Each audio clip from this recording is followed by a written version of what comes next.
Hi there, I'm J.M. Berger from Intelwire.com, and I'm also the author of Jihad Joe, Americans Who Go to War in the Name of Islam. And I'm here to do a Talking Heads discussion with David Gartenstein-Ross, who is the author of Bin Laden's Legacy, Why Al-Qaeda is Still Winning the War on Terror. David, welcome. JM, it's always great to talk to you. I wanted to start off just by saying I've had the privilege of reading your book. I wrote a review for Foreign Policy on it. I think it's a really good book. I think there's a lot of really meaty stuff to talk about that comes out of this, especially as we're coming up on the 10th year of our war on terrorism. Can you just give us the Cliff's Notes, what the book's about, and a little bit of context about why you wanted to write it? The book is a strategic history of the first 10 years of the war on terror. It looks at it from a perspective of what is it that Al-Qaeda wanted? What was their strategy about? And how did the U.S. respond? What was U.S. strategy about? And the depressing thing about the past 10 years is that the U.S. response to Al-Qaeda looked a lot like what Al-Qaeda's strategy is for what they wanted the U.S. to do. That is, the U.S.'s strategy could be defined by its extravagance. By the fact that we had essentially a zero-risk paradigm for terrorism. We wanted to make sure not only that a 9/11 would never happen again, which was, I would say, a laudable goal, but also that the smallest act of terror, the smallest risk, could be eliminated from our society. You had this mushrooming of agencies from Homeland Security to intelligence agencies that were very difficult to monitor, and a U.S. that was very keen to use its military forces abroad, as in Iraq. Essentially looks at it through a lens of economics and argues that the cost that Al-Qaeda imposed upon us, which was a key part of their strategy, was one that ultimately made the United States much weaker. So how does this hold up in the face of the death of Osama bin Laden? I mean, when I turned on the radio yesterday, I heard Peter Bergen saying he wasn't afraid of Al-Qaeda anymore. Isn't there an argument that that we did the right thing and now we're winning? I think it holds up remarkably well in the face of arguments that Al-Qaeda essentially has been eliminated as a strategic threat. I mean, there's two things I want to say about that. One is, what Al-Qaeda's strength is, and the second is where the U.S. now finds itself. In terms of Al-Qaeda's strength, the current talk about how the United States, or about how the United States has eliminated Al-Qaeda as a threat, reminds me very much of the talk that we heard before, just after Al-Qaeda lost its safe haven in Afghanistan. In 2003, President Bush talked about how we'd killed or captured three-quarters of Al-Qaeda's leadership. In 2006, you had a national intelligence estimate which had to be reversed the following year, holding that the global jihadist movement was diffuse, had no overarching strategy. And just after it was released, when President Bush was asked about the national intelligence estimate, he said, yes, absolutely, we're winning. We've had proclamations of victory before. And one of the reasons that people thought we were winning up until about 2007 is because after Al-Qaeda had to flee Afghanistan, go into Pakistan, it spent a lot of time reconstituting itself. You had affiliates step to the fore. And meanwhile, Al-Qaeda's central leadership became much more resilient, much more embedded into Pakistan's tribal structure. Likewise, I think right now, the central leadership is going to lay low for a while, in particular because you had a number of documents and good intelligence come out of the raid in Abbottabad. To me, it feels like a replay of earlier in the decade, when people concluded based on poor evidence that Al-Qaeda had been eliminated, only to see it reemerge with capabilities clearly to attack the United States. So I disagree with the idea that Al-Qaeda has been eliminated as a threat, and I don't think that just taking out one man, the guy at the top, eliminates it. Moreover, when you look at what the 9/11 Commission report says is critical to carry out acts of catastrophic terrorism. It says that a physical safe haven, a place where people can train, where they can communicate, where they can perform planning and staff work, that is critical. On 9/11, Al-Qaeda had one such safe haven in Afghanistan, and today it enjoys four in Somalia, in Pakistan, in Yemen, in northern Mali, as well as seeing this growth in Al-Qaeda over the past few months in Sinai, in Nigeria, for example. Meanwhile, when you look at the U.S.'s capacity, we're racked with over $14 trillion in national debt. Our military has been exhausted by wars in Iraq and Afghanistan. We're looking at an age of austerity that's coming on. where a lot of the buildup in defense spending and in homeland security spending is going to have to be cut back. At that point, when we start to peel away the U.S.'s actions, rescind part of its drone campaign, some of the intelligence assets that we've been able to build up, then you're looking at an al-Qaeda that does enjoy a number of safe havens and capabilities, and a U.S. that is much, much weaker over the course of a decade. So to me, it's glaringly obvious that to say that al-Qaeda has been eliminated as a strategic threat, or that we are stronger for the past 10 years, is absolutely inaccurate. And usually I think that when I think something is absolutely obvious, and it doesn't square with the conventional wisdom is usually proven wrong. I would agree with that, and I do agree with your take on this. I think that we need to walk through some of the things that the responses that people are going to have to this, and the conventional wisdom is really very loud on this issue at the moment for various reasons. And I think part of the reason that the conventional wisdom is so loud is because people are kind of sick of it, right? We've been through the past 10 years, and terrorism has been at the top of the agenda. I think that some people want this threat to just be gone. Now, I'm not going to argue where terrorism should be as part of the political agenda. In fact, I quite like being in the field much more now than I did, say, circa 2004, 2006, when this was a huge political issue. I think it's healthier to have terrorism depoliticized. But the problem is that when you confuse your wish to move on to another political issue with the facts of how you assess something, and I believe that that right now, certainly in the public sphere, there's a lot of faulty factual analysis, and it sadly isn't just in the public sphere. When you look at things like Panetta's statement that we're 10 or 20 guys away from eliminating al-Qaeda as a strategic threat, it's also permeated to the top echelons within the intelligence community. No, I agree, but I think what we also face is that there's really often a dearth of open source information to help us understand these issues, and right. When you get a guy like Panetta who can speak with the mysterious force of the CIA behind him, it's hard to dispute that, even when the open source facts are pretty obviously pointing in a certain direction. Right. And that points to a question of how we process intelligence. You've gotten some puzzling proclamations coming from top echelons of the intelligence community before, which are sometimes taken at face value, sometimes not. The proclamation that there are 50 to 100 al-Qaeda in Afghanistan, which to me seems to be a laughable proposition for multiple reasons. But granted, open source, there's not much to, either you trust them or you don't.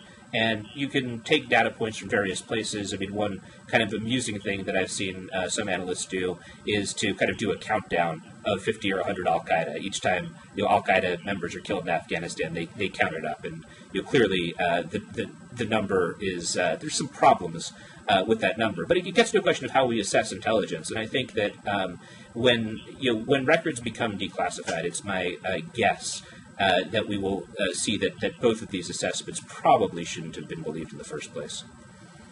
I think you may be right.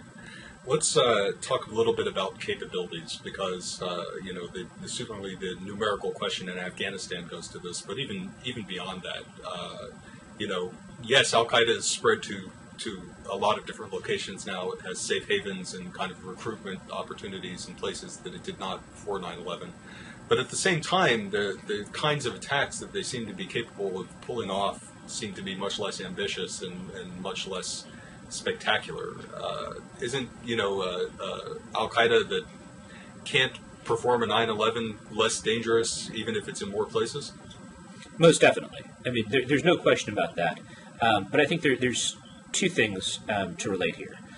One is their strategy right now is very much dependent upon the way we respond to these attacks. So in the past 22 months, Al-Qaeda's affiliate in Yemen, Al-Qaeda in the Arabian Peninsula, has succeeded in getting 3 bombs on board passenger planes. All of them are PETN-based. PETN is a military-grade explosive. And after the second of these plots that got a bomb on board planes but didn't succeed in taking them down, this was twin bombs placed on ink cartridges, one on a FedEx plane, one on a UPS plane, coming out of Yemen back in October 2010. After that plot was disrupted, although the bombs did get on board the planes, they were found due to Saudi intelligence before they could detonate. Al-Qaeda in the Arabian Peninsula released a magazine, their third issue of their English-language online magazine, Inspire, which talked about their strategy in very explicit terms. The issue was headlined $4,200, which is what the plot cost them.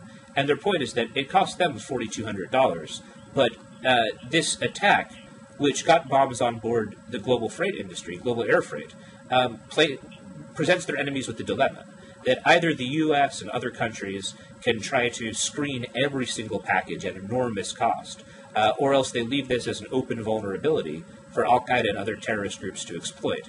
They're very explicitly trying to drive up costs, and doing so quite effectively, which presents the question of how do we police more efficiently. The second thing, though, that I want to say is the notion that Al-Qaeda is unable to execute a catastrophic attack is one that I would call into question. I think their capabilities are certainly diminished right now, but we could see that they do have capabilities. October 2010, at the same time that this air freight plot occurred, you had another plot, which was disrupted, to carry out multiple Mumbai-style urban warfare attacks in Europe. And what that indicated is that this is an organization that still has capability to carry out catastrophic strikes. I think my concern is not so much the next year, next 2 years, but as we start to pull down our security infrastructure, our intelligence infrastructure, if we don't do so in a way that is very strategic, then you're going to see the risk of one of these attacks slipping through will gradually or perhaps precipitously increase. Well, we'll get into kind of that issue and sort of trying to anticipate and find the right ways to prevent these sorts of attacks. I mean, I think that one reason for the diminishment of Al-Qaeda over the last 10 years is the fact that it has had a series of failures. And, in that issue of Inspire that you cited, Al-Qaeda was, in the Arabian Peninsula, was certainly pitching the UPS bomb plot as a success, but in fact, nothing blew up. No actual damage was done.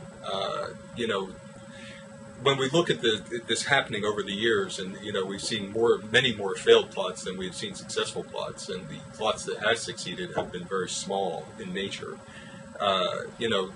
Certainly it seems like these failures have to hurt them in some ways, in recruitment and in getting financial support. Is there a element? When you talk about this whole issue in the book, you talk about it as being rope-a-dope. Muhammad Ali's strategy of taking a lot of hits and then letting his opponent punch himself out. That's what Al-Qaeda is doing to us. But, to some extent, if we keep handing them setbacks, don't they start to lose steam after a while? I mean, if we could sustain this for 5 more years, would they look so impotent that they wouldn't be so much of a threat anymore? Well, they absolutely do lose steam. I agree with that. One can see, for example, that Al-Qaeda is experiencing economic difficulties of varying kinds. I fear that we're overinterpreting some of that economic difficulty, but they clearly are experiencing economic difficulties. We learned that both from the documents that were captured in the Abbottabad raids, and Al-Qaeda in Iraq was so desperate that they actually put an appeal on their website asking their supporters to give them innovative new ideas for how to raise cash, which is led to some funny ideas from several people on Twitter. I want to return actually quickly to something that you mentioned, which is the rope-a-dope strategy, both to explain that analogy a little bit and then to put it in context of where we are now. So the reason I use this strategy of rope-a-dope in my book is because there is this article in International Security written by an academic named Ivan Arguyen-Toft, which came out just about 3 months before the 9/11 attacks. It was called How the Weak Win Wars. And it begins with this analogy to the famed Muhammad Ali-George Foreman boxing match, the Rumble in the Jungle that took place in the 1970s. And in this match, George Foreman was by far the favored fighter. He was the strongest, most powerful fighter of his generation. And in preparation for Muhammad Ali, he'd been boxing against fast, nimble opponents, the kind of opponent he expected Ali to be. When he actually got into the ring, what Muhammad Ali did was cowered against the ropes. And George Foreman hit him, and sometimes Muhammad Ali would whisper hoarse taunts like, "George, you ain't hitting," or "George, you disappoint me." And so to all the spectators, it appeared that he quite literally had Muhammad Ali up against the ropes, that he was hitting Ali, and what people didn't realize, what observers didn't realize, is that these were elastic ropes, and so they were absorbing most of the force of the blows. This turned Foreman's strength against him, because the harder he hit, the tireder he became, and eventually Muhammad Ali pulled an upset by knocking Foreman out in the 8th round. That's very much like the strategy that Al-Qaeda has used against the United States. And the reason why I mentioned it several times in my book is because you had that article that came out just before the 9/11 attacks, and it predicted precisely how a smaller actor like Al-Qaeda could sap a larger actor like the United States by turning its strength against it. And it shows how unstrategic our thinking has been. Finally, to get to the actual question as to what if we can, basically outlast them for another 5 years, do we end up winning? I'd say the answer is probably no. I think that we could significantly diminish their central leadership. And to me, if the central leadership is completely gone, then actually we have won, because to me it's the central leadership that makes Al-Qaeda a strategic threat as opposed to more of a regional threat, something that can't fundamentally challenge U.S. strategic interests. But the reason why I don't think that we absolutely end up winning is because they have a number of affiliates and a number of physical spaces where they can operate. And if, say, Al-Qaeda in Pakistan doesn't prove to be tremendously successful, central operations could end up shifting to Yemen. They have a number of bases which they can end up shifting to, which builds resiliency into their network. I think part of what we need to do is think much more strategically, though, outlasting them another 5 years and keeping their attacks in the West relatively weak would be a tremendous accomplishment. It's so, I just want to press on this just a little bit more, because you talked about, when you talked about the UPS plot in the book, I guess, although I do agree with that, it's been obvious for a long time. I mean, Al-Qaeda, all elements of Al-Qaeda have been very explicit about their strategy, about the lead to bankruptcy element of this strategy, that they want us to spend ourselves into a hole fighting them. At the same time, when you look at that 4200 issue, it's just, it reeks of spin. It reeks of making lemonade from lemons, and I wonder, whatever they put out in public, how much does it matter to them whether they're creating successful attacks or not? That's a great question, and I think what it depends upon is something that you talked before about how sometimes there are areas where we just don't have sufficient open source information. I think this depends on one area where we don't have sufficient open source information, which is just how much do these failures dry up their base of support, their funding, and the like. Because when you read the document, and I fully grant that one has to understand that this is a document which is full of spin and trying to portray something as a success that most people would say had failed. However, when one looks at their argument as to what it accomplished, in terms of the fact that it got bombs on board planes and will cause very expensive adaptations versus the very small amount that it cost them, you have to ask yourself, does this make sense, right? I mean, that's how you eliminate spin from something that is sensible, even if they're perhaps puffing their chest out a bit. And I think that the sad fact is that the strategy that they outline actually does make sense as a strategy. So, there's spin, there's chest puffing, there's trying to make lemonade from lemons, although, frankly, I don't know any other way to make lemonade. But at the same time, they're outlining a strategy which, to me, is a sensible strategy for fighting not just the United States, but the West, and in many ways the entire system of nation states.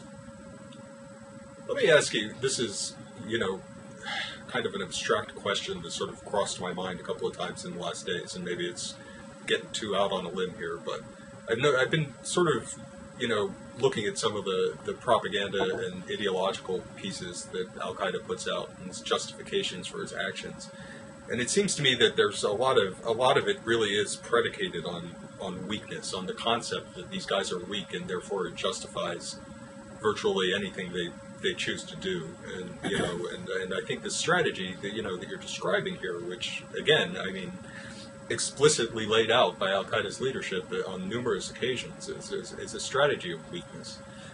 How can you be a supremacist movement that's based on a perception, on an evaluation explicitly saying that you are a weak group who can't afford to take on their enemies in a fair fight?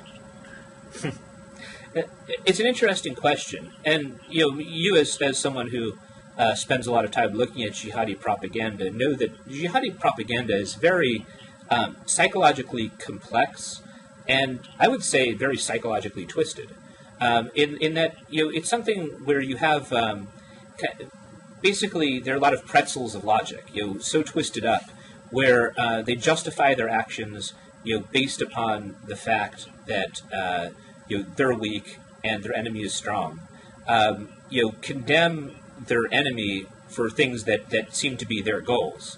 Like, for example, a lot of their discussions about Christian missionaries and the like, it's kind of the inverse of actually what they would like to do in terms of subjugating other faiths. And, we've seen them subjugate not just other faiths, but also, supposed heretics from their own faith in areas that Al-Qaeda affiliates have been able to control. That's part of how they ended up overplaying their hand in Iraq and turning, Anbar province, as well as, people far beyond Anbar, against them in the process through the brutality of their own rule.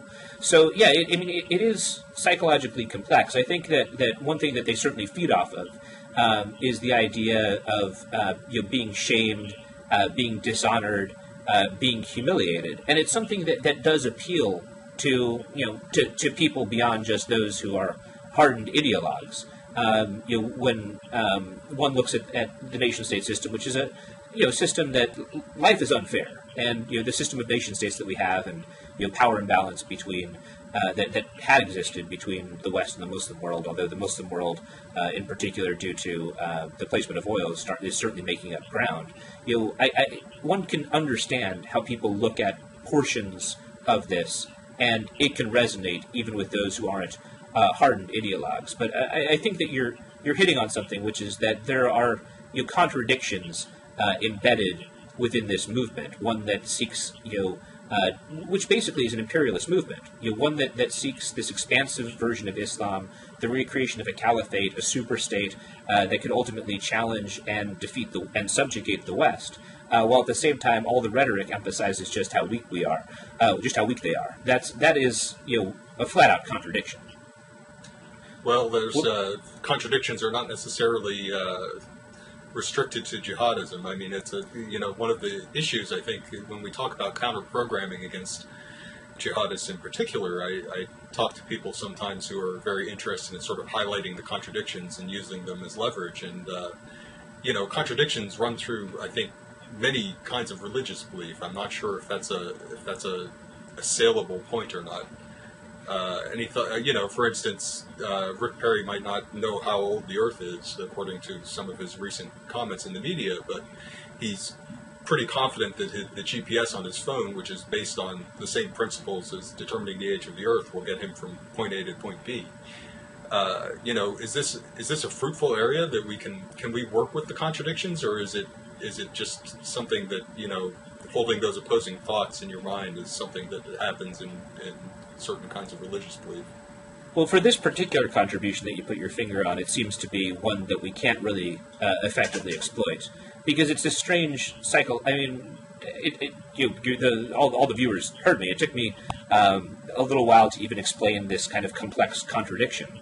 It's one that, as you said, is rooted around emphasizing weakness while seeking strength. And that's not the kind of gotcha contradiction that can really discredit a movement. And in general, when we look at the idea of Al-Qaeda's narrative, one of the major arguments for why the Arab Spring is so devastating to Al-Qaeda, which is a view that I do not share, is that the Arab Spring disproves a large part of al-Qaeda's narrative. Now, I think that that argument is true. I mean, I think that there are parts of al-Qaeda's narrative writ large which are undercut or challenged by the Arab Spring. But al-Qaeda, like any other organization, like the United States, is a learning organization. One where, we could point to, hey, there's a contradiction here. And, if the Arab Spring goes well enough, it really could undermine al-Qaeda. But right now they look at it and they see that it's produced a better operating environment, the release of violent Islamists from prison in Egypt and Libya. And, there's going to be a lot of discontents from the Arab Spring. It's not just about democracy, and there's still a great question of whether we'll see democracy in any of the three countries in which leaders have fallen. It's also about food prices. It's also about unemployment. At a time when the coming decade is a decade in which resource scarcity will be more acute than in the decade that just came before. And so those material needs questions are not necessarily going to be satisfied. In Egypt, unemployment has risen as opposed to fallen since the overthrow of Mubarak. So al-Qaeda believes that it can capitalize on the discontents of the Arab Spring. Now, my point isn't really to get so much into the specifics of the Arab Spring and how it will be for al-Qaeda, so much as to say that, yes, people point to al-Qaeda's narrative in areas where it's being challenged, but overall, the organization is already adapted to that. Zawahiri released about 5 tapes on the Arab Spring. You've also had Anwar al-Awlaki with his own take on it, in which he mocked the idea that al-Qaeda is dead. It's an organization just like any other that adapts. When we looked at the Iraq War and how that didn't bring democracy right away, a lot of Iraqis would bristle at the notion that the Iraq War brought them better lives. Did that decimate and destroy the U.S. narrative? Obviously, it was costly to the United States, but that doesn't mean that the U.S. narrative was undermined in such a way that the U.S. could never rebound. Let's talk about the adaptation process, because one thing that is, al-Qaeda has proven itself over the years to be extremely adaptable. On the other hand, its speed of adaptation is often very slow. I mean, you mentioned the tapes that Zawahiri issued about the Arab Spring and the uprising in Egypt, and those recordings were woefully out of touch as they were flowing out. The first one was a history lesson, which may have actually been recorded prior to the Arab Spring really erupting. Listing grievances against Mubarak that he's been talking about for a long time, and it took him weeks to months to start talking about the actual events, the protests and the protesters and the change of regime. Does al-Qaeda adapt? Can al-Qaeda adapt quickly to such a volatile situation? And isn't that an advantage that we have over them? Even as we sort of struggle with the cost of what we do against them, we are actually the much more nimble, I think, organization out of the two. I would argue that al-Qaeda is the more nimble organization because it's a smaller organization. Now, look, at the end of the day, nimbleness is not the end-all and be-all. It seems to me that bureaucracies inherently are less nimble. If you're one person, you're going to be more nimble than 1,000 people. That doesn't mean that I want to go up against 1,000 people with just one guy, unless it's like The Rock, because he'd probably beat 1,000 guys. But I think that al-Qaeda, in my view, is a bit more nimble when one looks at the specific issue of the Arab Spring. Because for the Arab Spring to go, let's say, quote-unquote, our way, a lot has to go right. We're challenged in multiple directions. We're challenged by the discontents of the Arab Spring, by unemployment, by rising food prices. A lot of foreign aid is going to be needed. We're challenged by government instability. We're challenged by security forces that aren't able to do their job, thus allowing al-Qaeda to operate in more places. One can already see this in the Sinai, where there is a significant al-Qaeda presence. We're challenged also by the idea that these governments could turn against the United States, turn against the Western system. There's already concern about Egyptian-Israeli relations, and the idea that democracy will end up with more policies that challenge the U.S. All of these are things that present challenges to the United States. Whereas when one looks at the risk that Al-Qaeda bears, it's that people are happy with the system and realize that nonviolent change can work and reject Al-Qaeda's narrative. Now, on some of these issues, it's actually the United States that has the dilemma and not Al-Qaeda. Let's look at the last issue which I talked about, which is democracy leading to policies that are unfavorable to the United States. Like, for example, in Egypt, you have hostility to Israel, for example, running quite high. And what's Egypt going to do? Certainly the United States doesn't want there to be this unstable relationship between these two states. It's certainly going to be exerting pressure. It certainly is exerting pressure to maintain the treaties between them, maintain the flow of gas from Egypt going into Israel, those pipelines that have been attacked. All of these are things that the U.S. is going to try to do. It leaves Al-Qaeda the ability. You can already see the very short Zawahiri tape that came out back in July, I believe, that's attempting to exploit this, talking about how these new regimes are, in fact, just pawns, again, of the United States, of Israel. Now, that's not to say everyone's just going to automatically agree with Al-Qaeda, but one can already see how that organization is trying to adapt to areas where it sees the U.S. as being in a dilemma, where either the idea of true democracy is compromised, or else some of the nation-state relations that the U.S. is looking to bolster in that region of the world are compromised. I actually think that it puts them in a position which is a fairly strategically advantageous position for that particular actor, given their particular goals. But they don't, we have an advantage in terms of just instant kind of, we can be, although we are not always, instantly responsive to things that are going on. We can move very quickly to change a policy or to send a message or to do any number of kind of physical steps, whereas, certainly in Egypt, Zawahiri has a history there, but it's not clear if he has much of an organization there. And you mentioned the presence of Al-Qaeda in the Sinai, which there are certainly signs that that's happening, but I think it's not, our intelligence on it so far isn't real good. And for Zawahiri, there's a mindset that I think has been very slow in adapting. And now, if you look at Al-Qaeda in the Arabian Peninsula and al-Awlaki and the product that al-Awlaki oversees, meaning the Inspire magazine, I think we saw a much quicker response to the Arab Spring there. It really was... there were some significant changes in tone and in some of the operating principles. We saw one of their representatives for the first time that I could recall, and I asked around, and nobody else could really point to this, but one of the writers in Inspire said, we're okay with nonviolent regime change. Right. We just want to reserve the option to use violence if necessary. And, so there was a sense of that, of the message coming from al-Awlaki's branch of Al-Qaeda in the Arabian Peninsula as seemed to me it was more nimble in the sense of being more adaptive and more in tune with events, whereas Zawahiri seems slower to change and slower to assimilate what's going on.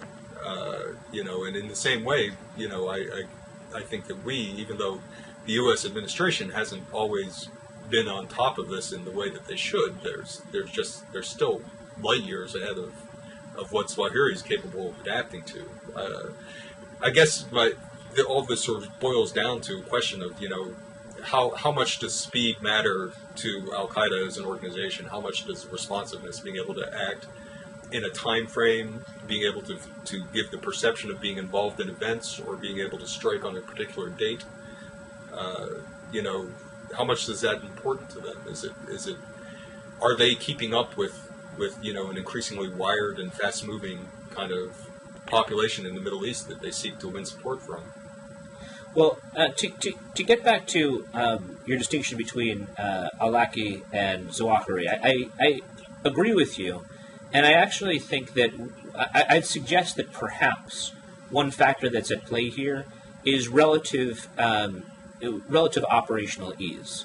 I would suggest that perhaps, and we don't know this for sure because there's a lot we don't know about both Zawahiri and al-Awlaki, but perhaps there's less pressure on al-Awlaki than there is on Zawahiri in terms of need to maintain intense controls that prevent your enemies from getting at you. We know that both of them practice operational security. That, in fact, Al-Qaeda in the Arabian Peninsula significantly upgraded their operational security following a series of drone strikes targeting them in December of 2009. But it may well be that one benefit of the U.S.'s campaign to root out Al-Qaeda operatives in Pakistan is degrading the organization's ability to respond quickly to events. Now, as to how much speed matters, my own opinion when it comes to the Arab Spring is that speed actually doesn't matter much at all, except to one extent. I think the thing that the area where it does matter is, again, the financial issue. The issue of, if we're not seen as relevant, if Al-Qaeda is not seen as relevant, will they end up not having the resources that they require to sustain an organization? And that's the significant question mark. But if you're looking at it and you remove financial considerations from the equation, which obviously we can't fully do, overall, I think that in 3 years, 4 years, there's going to be a lot of people disappointed with the sky-high expectations that we have right now. And in terms of ability to have militant organizations have operating space, that's also something that over 3 years, 4 years, particularly as you have the new government formation, as you have them trying to balance money that should go to subsidizing food versus having robust security forces to go after Al-Qaeda, I think they end up a little bit stronger over time just due to the overarching global trends. So the X factor is one that we don't have the answer to. That's financial considerations. But in terms of operational considerations and having a pool of recruits to draw from, people who are upset with the way the system has gone, that's something that to me seems to be increasing over time. I mean, the two major trends here are, number one, the trend towards an age of austerity, which means not only that we'll have fewer counterterrorism resources, but also countries will be, in the West, will be less likely to intervene abroad to try to stabilize a government, less likely to provide the same levels of foreign aid. And meanwhile, countries like Egypt, Tunisia, the new Libyan government will be pressed both by the fact that they're experiencing their own internal financial troubles and also the fact that developed countries are cutting back foreign aid at the same time. The second overarching trend is resource scarcity.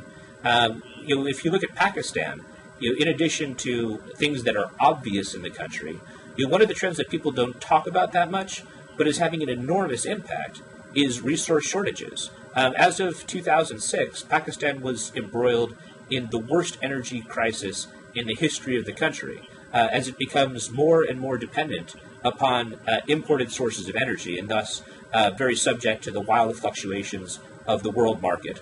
It also has tremendous food price inflation within the country. You also have acute water shortages within Pakistan. All of these only compound the problems that the government's already experiencing, with an internal insurgency, with population support for fundamentalist ideas, with its poor governance, with its corruption.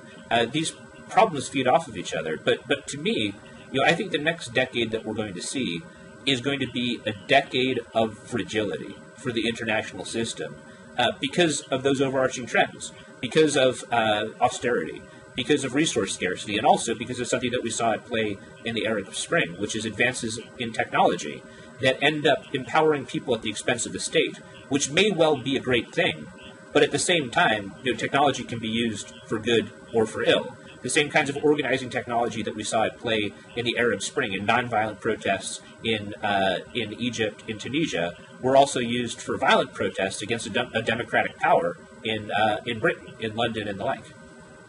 Let me come back to Libya, because it's something you just mentioned, and in the book you cited Libya as an example of the kind of overseas adventure that we shouldn't be engaging in, and at the moment there's a lot of high-fiving going on about the intervention in Libya, and a lot of people saying that it worked, that it did what it was supposed to do, that it did it at a contained cost, both economically and in terms of American lives, and that this is the kind of overseas intervention we should be doing more of.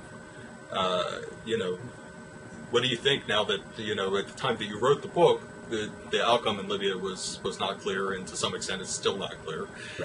But certainly the champions of that kind of limited intervention are patting themselves on the back right now and saying, "Look, this works." Right, that's the very thing, that the outcome still isn't clear. I mean, let's look at two things. First is the lack of clarity of the outcome, and then let's look at a broader strategic picture. In terms of lack of clarity of the outcome, I of course, remember, as I know you do as well, J.M., the fall of Saddam Hussein, and how advocates of the Iraq War were patting themselves on the back and high-fiving and saying that their policies were vindicated. The much more difficult road began right then, when they weren't trying to topple a government, but were trying to deal with an insurgency. Now, there's obviously a clear difference between Iraq and Libya. There's not going to be a foreign occupation force in Libya unless someone makes a really stupid decision somewhere. I don't expect that you'll see a foreign occupation force. But you have a lot of factions and a lot of things that can go wrong. Infighting can emerge. There's a significant Al-Qaeda in the Islamic Maghreb presence. They may decide to carry out attacks just to kind of draw Western powers in and to try to weaken what's going on there. And moreover, now we're not just dealing with two new governments in Egypt and Tunisia. We're also dealing with a third in Libya. I mean, I think a very real question needs to be asked about, not whether we should stand athwart history yelling stop, but whether it might be better to have a more manageable pace of change to get governments like Tunisia and Egypt off their feet before going and toppling Libya. So those are the question marks there. But beyond that, I think within the broader strategic picture, one of my primary objections to the Libyan intervention is the fact that really there was no U.S. strategic interest in toppling Gaddafi at all. Gaddafi, as is quite well known, had started to buy into the international system. He'd relinquished terrorism. He'd paid off the Lockerbie families. He had given up his nuclear program.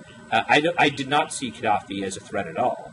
And within that region, you have a number of areas where there are very real strategic interests. I mean, just to name a few, in kind of, Africa going all the way to the Horn and up into the Middle East, we have strategic interest in Somalia. We have clear strategic interest in Yemen. We have clear strategic interest in the Sahel with Al-Qaeda in the Islamic Maghreb. One could go on about areas where there actually are real strategic interests. So it seems to me that to get tied down in a place like Libya, where the strategic interests are not at all apparent, is not really a wise use or a wise prioritization of resources, especially since, as we all know, Libya was not the only place where a major humanitarian catastrophe orchestrated by the government is going on. We can watch right now and see the same thing happening, for example, in Syria, in Yemen, in plenty of other places. Yeah, and there's sort of goes to something that I commented on in my review of your book, which is there's a very ad hoc approach to almost all kinds of policy, but particularly our foreign policy. Let me ask you this, because this is what I talked about in the review, and then I would like to touch on a little bit on your views about some of the homegrown terrorism issues. But first, your book provides a prescription for depoliticizing terrorism and for approaching, how we think about the issue differently, building resilience in the homeland, trying to reduce waste, and it's a very rational prescription in what is a very irrational political environment. If you look at just the last few months of American politics, have been full of incredibly self-destructive behavior, partisan behavior, to the point where it seems like it's impossible to really sit down and have a calm conversation about something, and especially when it's something that's a little bit difficult, which when you're talking about in your book is that we need to learn some resilience. We need to be prepared to accept a certain amount of terrorism is going to happen and not throw millions and billions of dollars after every possible way that we could be hurt. And I agree with that completely, but run into a wall is believing that American politicians are able to implement it. In some ways, your book is sort of predicated on this concept that Al Qaeda is winning, which seems very pessimistic. But you end with a prescription for change that you think that can be implemented, which is very optimistic. How do you get past this crazy environment that we're operating in right now? And I should say that it's not clear that we will get past this crazy environment. If we don't, things are going to get worse. And if at the end of the day, there's no place for rational policies, then at some point, I'm going to do something else with my time, to be perfectly frank about it. But it's my view that we're at a point where people understand that things have gone wrong. And I fully expect that this will lead to some kind of wild, some wild ideas about where we go from here. I mean, we can already see some of these ideas at play, but it's my view, and it's my hope, and I actually believe this, that you will see more space open up for good ideas, just because a lot of bad ideas have been thoroughly disproven. Now, it could well be that optimism about our system's ability to adapt and to undertake, rational policies is overstated. And if so, woe is me and woe is all of us. But the second thing, and I actually think that someone could, I almost wrote about this, but didn't for a particular reason. Our ability to operate strategically. And I talk a lot about the fact that we didn't strategically understand Al-Qaeda. But there is a separate question, which is how do we make the government act in ways that are more strategic? And the reason why I didn't write about it was because, as I went and did interviews, everybody who was within government had the same complaint, which is that, with an exception or two, but many people I spoke to had the same complaint, which is that the area where I work, we're not operating strategically. And so the question I'd always ask is, well, how do you empower strategic action? Who is it who can take the responsibility and push this area that you work in a more strategic direction? And the frustrating thing was that in so many instances, nobody had an answer as to just how within the system you can enable more strategic actions. I think a remarkable study or book could be done on organizationally, how at this point in where we are, do you enable strategic thinking? Because the system of government now looks a lot different than how it looked 10 years ago. I mean, not in the basics, obviously. We still have a presidency and a bicameral legislature and the like. But you have this new bureaucracy in the Department of Homeland Security. Agencies are more integrated, but also relate to each other in a way where a lot of lines of authority aren't clear. I think that's one thing that we actually need to think about, because when you look at our resources versus Al-Qaeda's, and we're talking about Al-Qaeda a lot in this interview, and so when you look at ours versus Al-Qaeda, if our resources are channeled in the right way, then obviously we end up beating them. The problem is that not only have you had bad top-level decision-making, but also a lot of times the implementation, when you get down to mid-level management or to the agencies, has been very poor implementation. So that's something, an area I didn't write about, that would be very ripe for someone else to pick up and roll with. I think there's also, I think this really goes beyond any particular area that obviously we're both focused in general and in this discussion on Al-Qaeda, but really it seems to me that we have, as a political nation, have stopped focusing on operating principles. We don't have a set of clearly articulated beliefs about how things should work that we then implement. Instead, we react to everything that comes up, usually by throwing money at it. But, it's just such a reactive system. It just seems like there's not a lot of consideration of broad principles and even though a lot of political partisan talk is predicated on, we adhere to X principle and Y principle, really when whichever party gets into power, they do what is expedient, and they don't, they're not informed by a philosophy, they're informed by the process, the political process, and that is part of why I worry about where we are going forward, and not just in this area, but in many others too. Absolutely, and I should say also, the trends that I talk about, austerity, scarcity, and technological development, those are trends that, in my view, will define the next decade. And I think you're very right to say this goes beyond Al-Qaeda. I mean, there's both domestic challenges, internal challenges that we face, but we are going to see other competitors arise in one way or another. Whether it's China or other violent non-state actors. Obviously, we saw an act of terrible right-wing extremism in Europe, though we don't yet have reason to believe that it rises to the level of strategic threat. The world is a place where ugly things happen. And so any problem set, whether it's a strategic threat or something less than that, we need to, in this era of constrained resources, operate in a way that is more strategic. I agree, and I guess I hope that we can do that. Rather than leave on a nihilistic note, one thing I sort of like to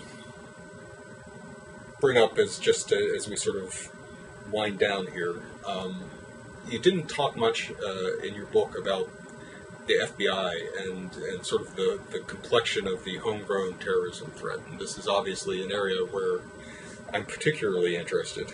And actually, since J.M., since you put in a plug for my book so kindly, let me say, J.M. Berger's book, Jihad Joe, is I highly recommend it to viewers. It's something which I think will be used by researchers for years to come. It particularly has two excellent chapters on Anwar al-Awlaki, which J.M. wrote a very good piece for Foreign Policy about recently. But I think that it's something that viewers should definitely check out. Thank you very much. On that question of sort of how we deal with this, one thing, we talked a lot, you were able to identify a lot of waste in how we fight terrorism. When we looked at TSA, when we looked at some of our overseas activities. One thing we didn't talk about is the FBI and this new kind of movement toward lone actors who are motivated in sometimes very weak ways by Al-Qaeda and its ideologues. The FBI has had what I think is a remarkably good track record of preventing homegrown attacks. Virtually, the only attacks that really have succeeded since September 11th are attacks where a single person took action with a gun without telling any other person. As soon as you start talking about doing something, you're running into an informant and you're running into the FBI monitoring activity in one way or another. Now, there's an outlay associated with this, and there's also political costs associated with this. There was just very recently a very critical article in Mother Jones magazine that really, laid into the FBI for its reliance on informants, which we can talk about that a little bit separately. But the point is that, there's both a physical outlay of money and a political outlay that runs into doing this kind of activity. And I'm just wondering what you think about how proportional the FBI's response has been to the threat of homegrown extremism, and whether that's an area where we need to see reforms, or is it something where we're doing things right? Well, in some ways it's difficult to say. The argument that the FBI's response is disproportionate to the threat, in part, looks at the world of the past 10 years and assumes that the level of violence would have been the same absent what the FBI has done. When one looks, for example, at FBI sting operations, for which there's been not tremendous, but there has certainly been a political cost. There are sting operations in multiple areas. Sting operations involving drug dealers, involving rapists who they expect of recidivism.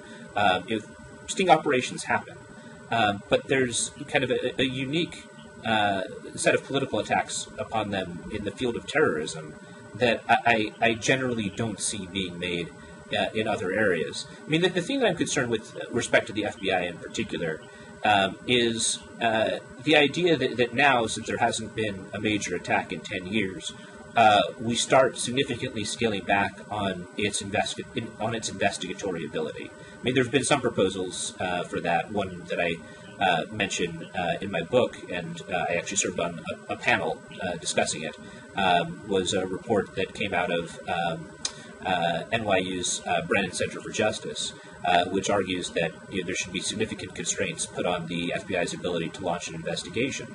What struck me is that, look, one can debate that on its merits, but the thing that struck me as preposterous about it is it argued that somehow, in cutting back the FBI's investigatory ability, it actually made the FBI more effective, which is actually one of the more offensive things that I've read in a while, that it assumes a level of cartoonish incompetence on the part of the FBI that, in my experience, simply doesn't exist within the organization.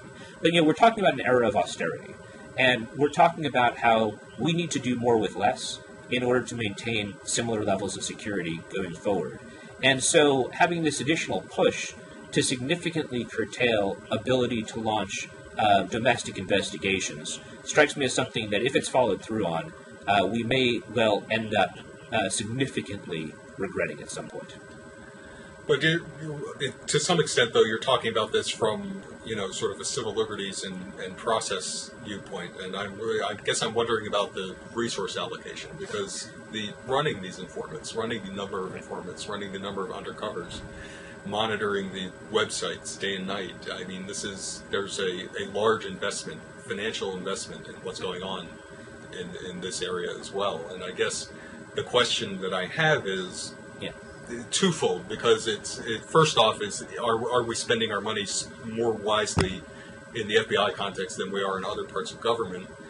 And secondly, is the nature of the threat different? Because one thing that the FBI's kind of blanket coverage of the extremist community has accomplished is it's made it very difficult to achieve critical mass, to achieve a self-organizing cell. If you look at the Jamaat Islamiyah cells from the 1990s in the United States, you were looking at groups of, sometimes a dozen, sometimes 24 people who were all working on the like-minded goals to promote extremism and eventually terrorism. And it's almost inconceivable to imagine a group of 12 people, 12 extremists operating in this country without coming to the attention of the FBI at this stage.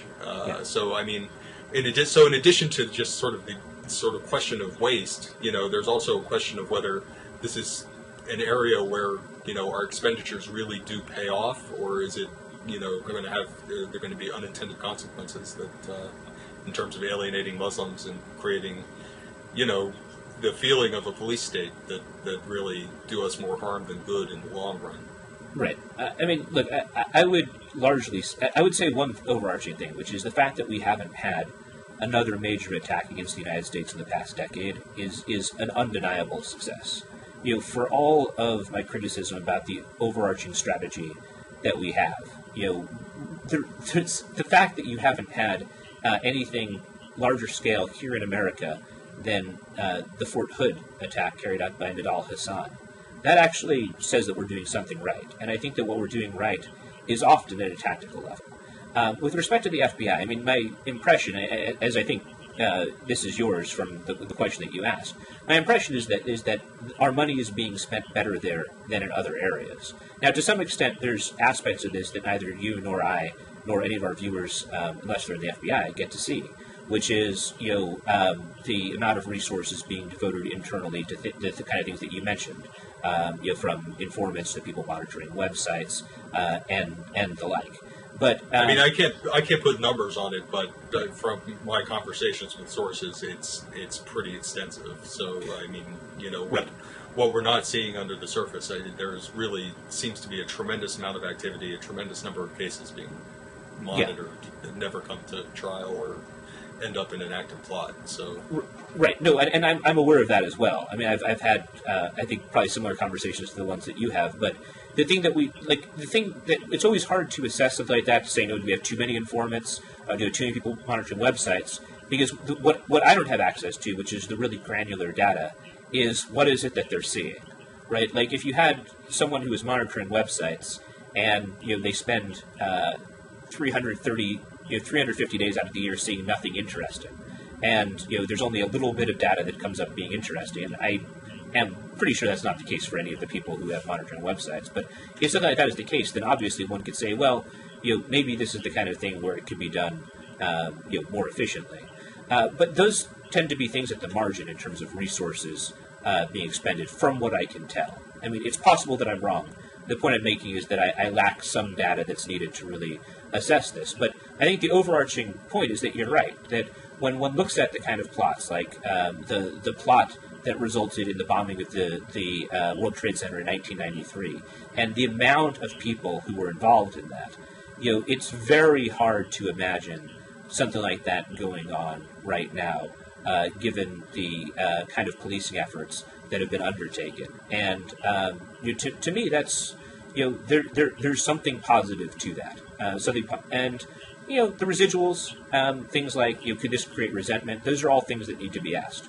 Those are matters of policy that I actually tend not to touch, because there seems to be so much opinion embedded in them that, I'm kind of an empirical guy. I like things that I can touch and factually say how something is, rather than getting into the softer but not unimportant area of how people feel perceptually. I think that, I guess what, in terms of my approach to the question, and I'm not interested necessarily in getting it, there are a lot of political dimensions to this that I choose not to get involved in for various reasons. But what I wonder is, and let's just pull an abstract thing, say there are 100,000 people managing, oversight of this kind of network of informants and websites and electronic communications, and if in an era of resource constraints, if that gets cut down to 50,000 or 20,000 people, is this going to be a steam valve effect? Are there going to be, when we take the pressure off, are these guys going to start organizing again? Are they doing the same thing they do in Afghanistan and hiding in the hills until the preheat's off? 5 years from now, could we see an Al-Qaeda in North America as a viable organization? Right, and I think that's the critical question. And for my money, 5 years from now, we will not see an Al-Qaeda in North America as a viable organization in the same way that we see Al-Qaeda emerging in other areas. That's my for my money yes, but that is, what you put your finger on. That's the exact question, and it's a very important question as we undertake resource cuts, as we undertake scaling back. What does this mean in terms of the overall security that we have? That doesn't mean that we should undertake no cuts. I think you and I both agree that our system needs to be made more efficient, that cutbacks do have to be made. But the question is, strategically, what do these cutbacks mean? What is their overall impact going to be? And that's something that we'll have to see over time. But being attuned to it and being strategic about what we cut and what we don't is such a significant aspect of moving forward and trimming fat from the budget. No matter what, though, when it comes down to it, we're going to make these cuts, and the cuts are going to happen for various reasons. But when they do, somebody's going to die eventually because of one of these cuts. How can you be the politician? Not you personally, but how can anyone be the politician who makes that decision? It's tough, right? But this is where we get into kind of an issue that we've, that you talk about in your review, and that is very important, which is the issue of the politicization of terrorism.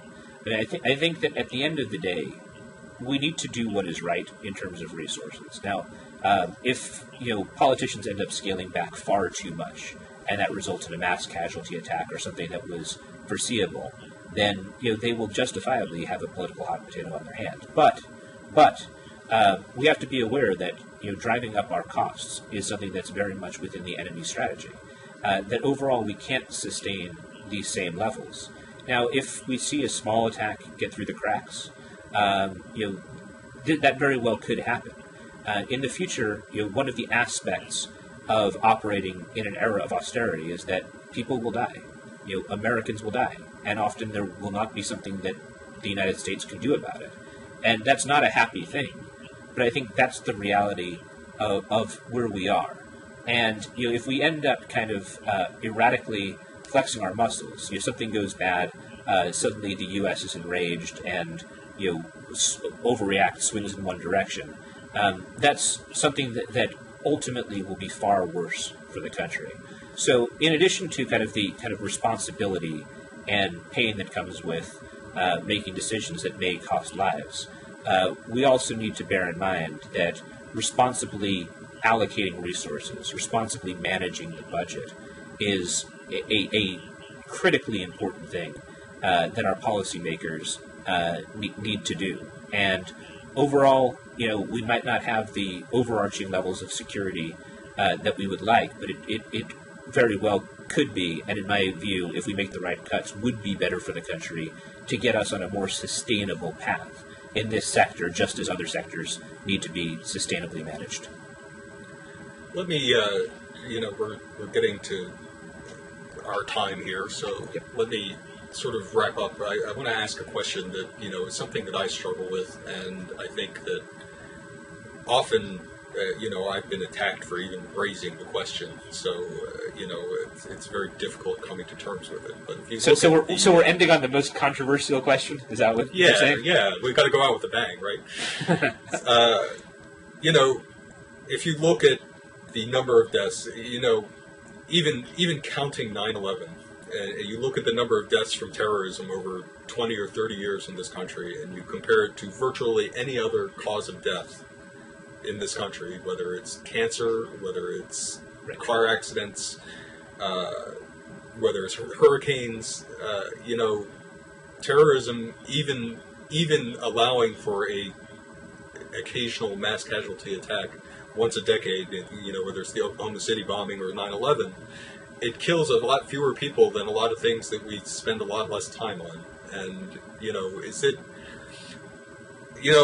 when I raise this question with people, I get people saying, "Oh, it's a false equivalence, and it's this and that," and and to some extent there is a false equivalence. Hurricanes don't have a political agenda; Al-Qaeda does. Well, Irene kind of did.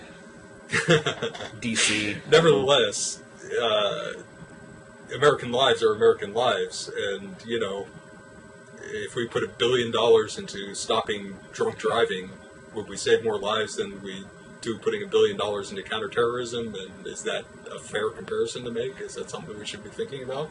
Well, I think that it's fair, and there's a way that it isn't, which is that what I'd say is that what you're talking about is basically actuarial analysis.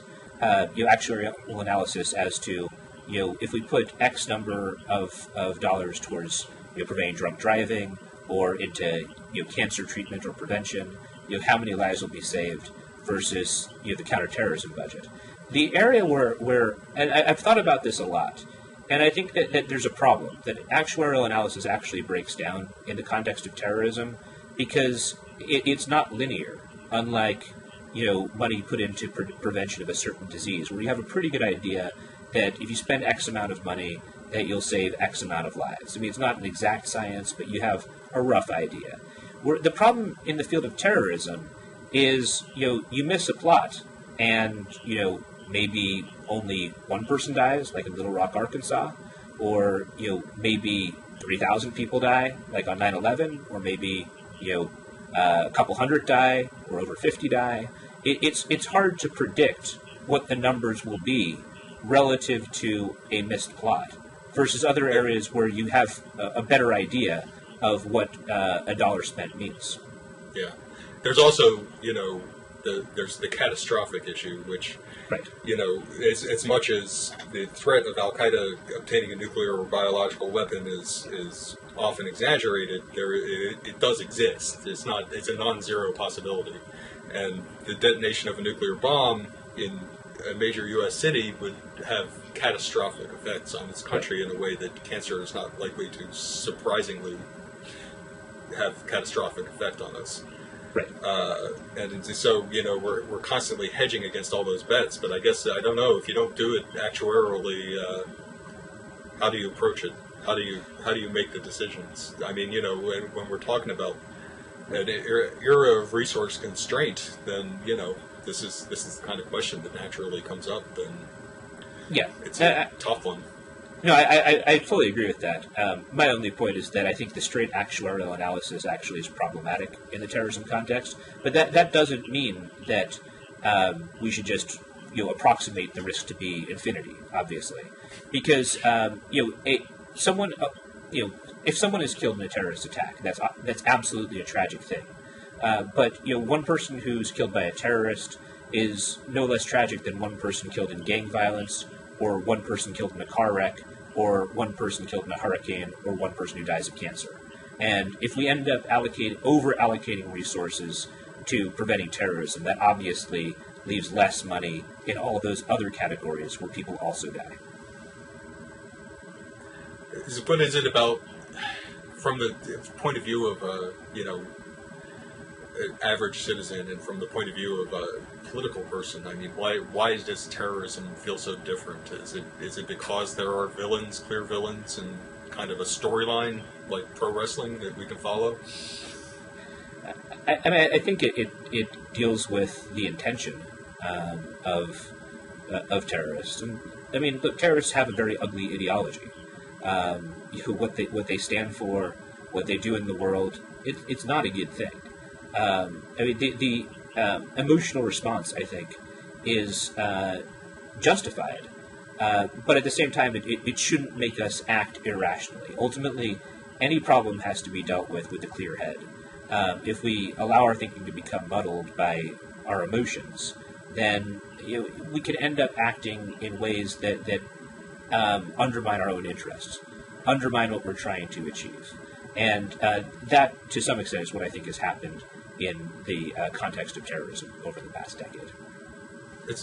When we talk about the ideology, I mean, and the emotional engagement, one of the questions that you hear talked about a lot as being hand in glove with terrorism is whether we should be concerned with and or intervening to prevent the rise of Salafist or Islamist ideologies in other countries, such as we're seeing, in Egypt. Certainly, there's a Salafist revival going on right now that, some people think that we should be concerned with and involved with. And, what do you think? I think it depends upon the specifics of what's going on in a certain area. I mean, in Egypt, you have the debate involves things like what are the intentions of the Salafists. Second, will having them involved in the political system end up creating a sort of buy-in effect, where the potential for violence is actually diminished by the fact that they're participating in electoral politics. Third, might you have non-violent Salafists who would be part of the system, who could serve as a counterweight to Al-Qaeda, similar to how in Europe, some European socialists during the Cold War served as a counterweight to the Soviet Union. I mean, I think these are all legitimate questions, and it's a legitimate debate. So is it in our interest to stop the Muslim Brotherhood regime from rising in Egypt? That's a good question. I think that it's not a question that we have to worry about right now, because I think the Muslim Brotherhood quite clearly does not want power right now. In part because things are not going to go well in Egypt for some of the reasons that we ended up discussing. They're looking down the road just a bit. I think they want to show that they're interested and responsible, but they're not positioning themselves to gain power quickly. That instead they're anticipating that it's going to be a rough transition. That's my reading of what the Brotherhood is trying to do right now. Do we intervene to stop them? I mean, if you're looking at it as to today, I think the answer is obviously no. Like as of today, because the U.S. has a lot on its hands. When you get down the road, you have in the future you have multiple questions. I mean, if the Brotherhood is a group that we just kind of ideologically don't like, but something that is not geopolitically threatening, then also the answer ends up being no. If say you had a Brotherhood that developed links to Al-Qaeda, like let's say that it had gone back to 1960s era of Qutbism, then you have a more difficult question on hand. I mean, I think a lot of these are questions that are very much wrapped up in specifics that will come down the road, and to that extent, a little bit difficult to answer right now. But I think one baseline principle is that, in general, except in fairly extreme circumstances, in areas of the world that are now seeing democracy brought to them, you want to respect the democratic process. Now, that doesn't mean that the democratic process always results in something that one should see as strategically acceptable. For example, you look at Hitler's rise to power, which was in part through the democratic system. And Hitler analogies, I hate them, particularly in the context of the Brotherhood. But the reason I use this is just that that's an example of, obviously the U.S. didn't intervene to prevent Hitler from reaching high office in Germany, which ultimately led him to running the country, in part through his own subversion of the democratic process. But in general, even if someone has ideals that we don't like, one thing that the United States, I think, should do, in part out of self-interest, in addition to reasons of values and ethics, is to respect the democratic process. There may be some exceptions to that, in my view, but we should try to make those exceptions be rare as opposed to frequent. So Islamism and terrorism, are they the same? Are they related problems, or are they separate issues? Now you're ending the interview with all of the kind of thorny questions. That gives people motivation to listen to the whole thing. Right. So you can say minefield comes at the very end. They're not the same. Islamism and terrorism are two different things. But B, I think that they're very clearly related. I mean, if one looks at what jihadi groups say is their motivation, it comes out of a particular ideology. That is not to say that all Islamist groups are violent.